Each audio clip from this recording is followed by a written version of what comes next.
Government exam எழுதி நீ pass ஆயிட்டியாமா? இல்லக்கா 5 மார்க்ல போயிடுச்சு. அதெல்லாம் எழுதி கிளியர் பண்ண நிறைய நாலேஜ் வேணுமா. நீ ஒன்னுத்துக்கு உருப்பட மாட்டேன்னு வீட்டுல சொல்றாங்க. நீ சொன்னதும் எனக்கு கதை ஒண்ணு ஞாபகத்துக்கு வருது. ஒரு ஸ்கூல்ல வருஷம் ஓட்டப்பந்தயம் வைப்பாங்களாம். அதுல ஒருத்தன் மட்டும் தோத்திக்கிட்டே இருப்பானா. சுத்தி இருக்கிறவங்களும் நினைப்பாங்களாம், இவன் தோக்குறானே அப்படியே பார்ட்டிசிபேட் பண்றான் அப்படின்ட்டு. வருஷங்கள் ஓடிச்சான். சில பேர் ஓடுறதை நிறுத்திட்டாங்க, சில பேர் இவனை மறந்துட்டாங்க. ஆனா கடைசியா வந்தாலும் ஒருத்தன் அவன் நேஷனல் வின் பண்ணி ஃபர்ஸ்ட் பிரைஸ் வாங்கினானா. ஃபர்ஸ்ட் பிரைஸா? எல்லாருக்கும் பயங்கர ஆச்சரியமா இருந்துதான். நீங்க எப்படி நேஷனல் வரைக்கும் போய் வின் பண்ணீங்க அப்படின்னு சொல்லிட்டு அவன்கிட்ட கேட்டாங்களாம். அதுக்கு அவன் சொன்னானா, போட்டி எனக்கும் மற்றவங்களுக்கும் இல்லை, போட்டி எனக்குள்ள இருக்கிற எனக்கு மட்டும்தான். நேத்தியை விட இன்னைக்கு பெட்டரா ஓடுவேன், அதனாலதான் ஜெயிச்சிட்டேன் அப்படின்னு சொன்னானா. அதே மாதிரி தான் போன எக்ஸாம் விட அடுத்த எக்ஸாம் நல்லபடியா ஆயிடுது. உனக்கு வேலை ஈஸியா கிடைக்க போகுது.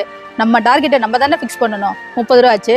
நீங்க சொன்னது எனக்கு பெரிய நம்பிக்கையே வந்துச்சு. நெக்ஸ்ட் டைம் கண்டிப்பா கிளியர் பண்றேன். இந்தாங்க காசு, நான் வரேன்.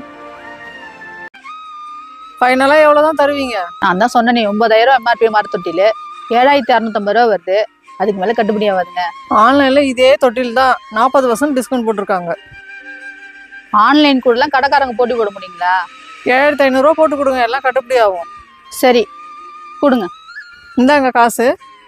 ஆன்லைன்ல வாங்கி வந்தா இதை விட கம்மியா வாங்கி வந்திருப்பேன். என்ன பண்றது, நான் வரேன். ஏன் கம்மியா கொடுத்தீங்க? அந்த தொட்டில அவங்க செலக்ட் பண்றதுக்கு 2 மணி நேரம் ஆச்சுப்பா. மேல போய் பாரு, கடையே கலைஞ்சு கிடக்குது. இப்ப நமக்கு தானே லாஸ்.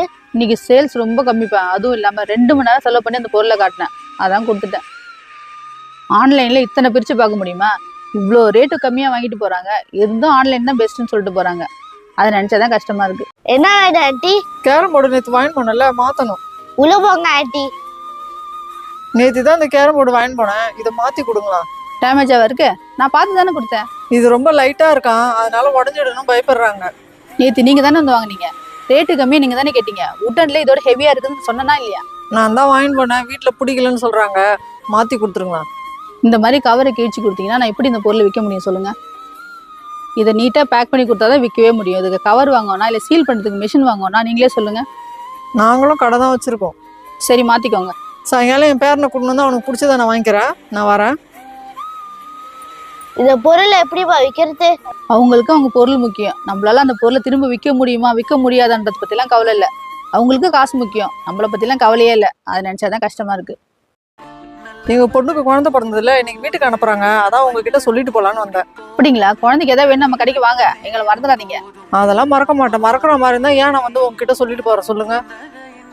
பத்திரமா போயிட்டு வாங்க. ஏதாவது வேணும்னு கால் பண்ணுங்க, நான் கொரியர் கூட போட்டு விட்டுறேன்.